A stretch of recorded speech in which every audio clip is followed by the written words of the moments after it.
we obviously have to do hour 2, the story of the NFC Championship game. Let's start with Washington. Now, Washington I want to break down in 2 parts. There's the story of the current team, and then the story is the franchise as a whole. So Washington's story, why it's so cool, there's a handful of sports stories that have, if this ever happened, it's automatically this. If this ever happened, it's automatically the worst thing to ever happen. If this ever happened, it's automatically the best thing to ever happen. The worst thing to ever happen generally stems from career-ending injuries or shortened careers to all-time athletes. Bo Jackson going down, that's one of the worst things that ever happened to an athlete in his prime, a 2-sport star. And then there's, if this ever happens, it's the best thing. Jaden Daniels, who I know, because of my own allegiance to my team, as sometimes I said, wasn't the offensive rookie of the year. Excuse me, I'm a little biased towards a team I've rooted for 15 plus years. But what Jaden Daniels is doing is so incredible. And the storyline of rookie quarterback makes the Super Bowl has been available throughout all of NFL history. It has. Just all you got to do is get a rookie and get into the Super Bowl. That easy, right? That story is so big and it would be so insane if you asked everybody at the start of this season, myself included, Tony and I, we did our preview show, both of us included, the Commanders would have been towards the bottom of this division, better than the Giants. That was it. Most people would have had Eagles, Cowboys. They were clearly the teams running the division. No one would have had the Commanders in this spot. And not just the rookie quarterback side of it all. The other rookie quarterbacks who have had actual success going far in their first playoff run as a rookie were carried by outright dominant defenses. Go to Big Ben in his rookie year. Go to Joe Flacco in his rookie year. Dominant defenses. Even if you want to go to someone like Purdy, when the San Francisco offense was, or the defense was dominant, that's when they had the most success. These guys don't get there unless they have those defenses. Some of the greatest players to ever play the game, in Flacco's case, with Ray Lewis and Ed Reed. Jaden Daniels' defense is 28th. So when this story was, again, it's always been there. If you get your rookie quarterback to the Super Bowl, it's one of the greatest stories in the history of sports ever. Now we're getting a rookie quarterback there who was the driving force of their team. This isn't the NBA, where guys come out and immediately have great stats and immediately make a great impact. And even those guys, playing both ways, playing heavy minutes, can immediately impact the team. Even they don't have great immediate playoff success as rookies. And they have more of an impact. They can hold the ball for a lot longer. They're playing both ways. They can just flat out impact the game more. Jaden Daniels is doing this with not a great defense. Coming into the season, only one receiver who was truly noteworthy in Terry McLaurin. And a head coach who had the title of retread at the time of hiring. Yes, he went to Dallas and rebuilt his image up a little bit, but Dan Quinn was not. In a world where everybody wants the young offensive genius, the brilliant offensive mind, your Ben Johnson, your Sean McVay, your Kevin O'Connell, Dan Quinn was not at the top of many people's lists. Dan Quinn was not the poster child for who I want to hire as my NFL head coach in 2025. So that story alone, the greatness of Jaden Daniels and getting your rookie quarterback to the Super Bowl, him being the driving force of how you got to the Super Bowl, that's incredible.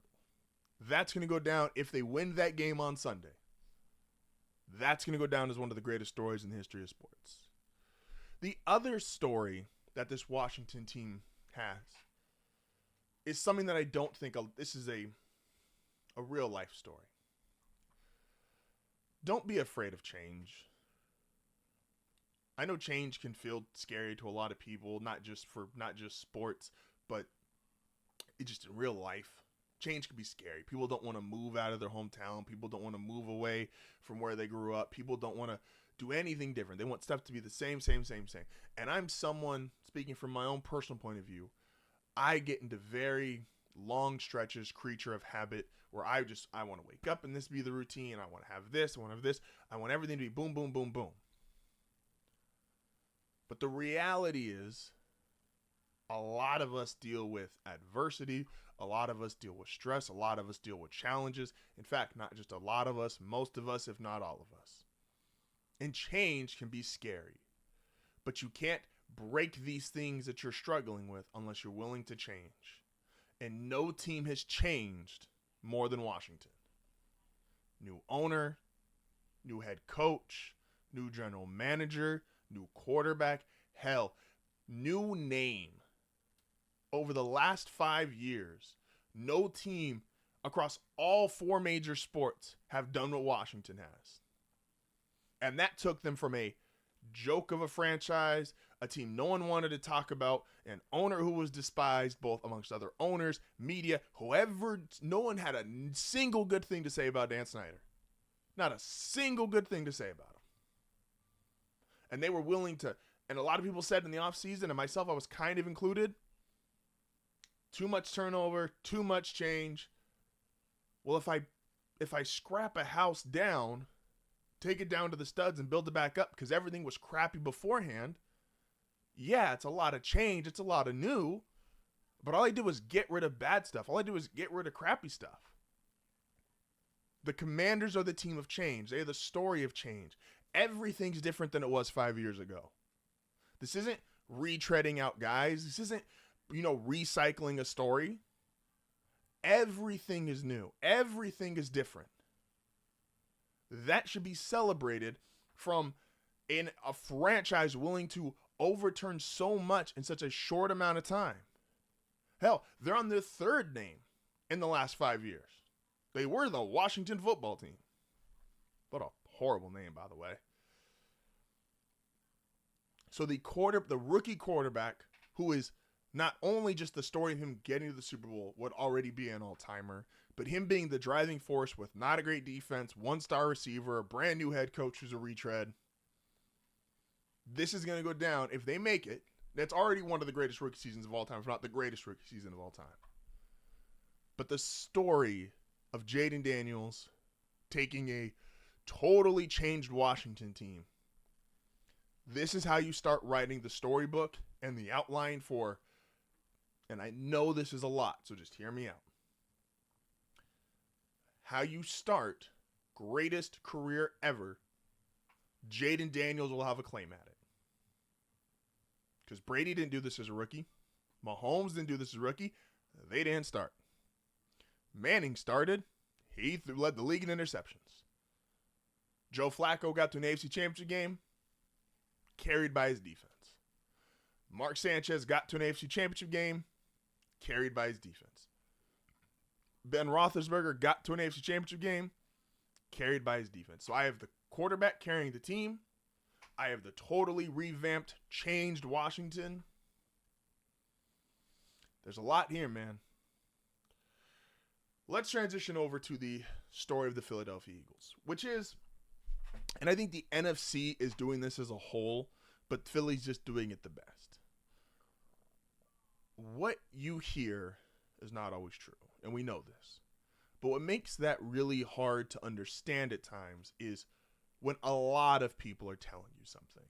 If a lot of people are telling you, hey, this, that, and the third, and they're all repeating it, and you're on this, it becomes this noise vacuum inside your head where it's just everyone in my vicinity, everyone in my area saying these same things. It almost makes it feel like, oh, this must be facts. This must be true. There's no way it can't be. When in reality, when in reality, not the case. You could just be in an area, especially politics, this happens all the time. You could just be in an area or grow up in a family or a certain lifestyle, a certain community where they are this, and they just don't want to have to deal with the fact of they could be wrong, there could be other opinions, there could be other valid opinions. That really pisses people off. And there's other valid opinions out there that really takes them off. So, we all know quarterback is super important. And I'm not here to tell you it's not. Quarterback can overcome a lot. You have a great quarterback, You could get away with a not so great defense or a not so great offensive line or a not so great receiving core. All these things are true. But what the NFC has done, because there's no true superhuman quarterback in the NFC, even as much as I like Stafford, the Eagles, the Niners are all kind of proving. I know the Niners were good this year. I'm referencing the Niners for the past couple of years when they made the Super Bowl. They're all kind of showing that, maybe you can just do everything else great, and you don't need your quarterback to be great. You don't need your head coach to be great. Because I've been on this all week, all year, however many long it's been. I'm not crazy about Jalen Hurts. I'm not crazy about Nick Sirianni. But they're so great everywhere else, I wouldn't be shocked if they won a Super Bowl. And in the grand scheme of things, you're going to look back at this and you're going to go, Jalen Hurts, Nick Sirianni, with all due respect, how much better is this, if at all, than the last time Philly won a Super Bowl, which was with their then backup Nick Foles and head coach, now fired from his second franchise, Doug Peterson. Maybe you could just be great everywhere else, and you can, like football used to be, if you were great in so many areas, you could just overcome the quarterback, or you could overcome the head coach. Because quarterbacks make so much money, this is incredibly hard to do. But it was for years in the NFL. You could have a great defense. You could have a great offensive line. You could have you could be great in so many areas. And it didn't matter if your quarterback was great. We just referenced the rookies who made it the AFC Championship game as rookies. They had great O-lines, good receivers, and great defenses. Everywhere around them was fantastic. They were the weak link. And the Eagles are the epitome of this. And I know Jalen Hurts is hurt at the moment. You can tell just on the way he's playing, so I don't want to say he's never going to get back to where we thought he was a couple years ago. But it doesn't take away the fact of, look, he is struggling. Look, he ain't doing great right now. He is definitely not the strength of your team. People have been trying to use the narrative of, how can Lamar be the MVP when it feels better when the ball's in Derrick Henry's hand? Well, how can we call Jalen Hurts a franchise quarterback when everybody is infinitely more scared of Saquon Barkley than they are of him? This is old school football at its finest. This is, we don't have to do what everybody else is doing just because everybody else says it's good. We don't have to do what everybody else is doing just because everyone else says it's right. Just because a lot of people are saying something, guess what? A lot of people can just be wrong. Crazy concept. A lot of people can just be wrong. And what the Eagles are doing, what the Niners did last year, what a lot of these NFC teams have done of late, even go back to Sean McVay's first Super Bowl back in 2019 against the Patriots. Jared Goff wasn't the strength of that team. You would have said he was the weak point. Even though he had a resurgent year under McVay, we didn't give Goff a lot of credit. This year's Lions team, a lot of people still didn't give Goff a lot of credit. They thought it was the offensive line and the receivers and the defense before they started to break down. Hired away both his coordinators. There's something there where the NFL is like, we actually think that the success is really in these guys, and he just happened to be there. So let's not, just because a lot of people are saying you have to be great at quarterback, you got to be great at head coach. Are the Eagles not proof that you can go against the norm? And a lot of people that go against the norm, and historically, the people that are great in going against the norm, normally geniuses.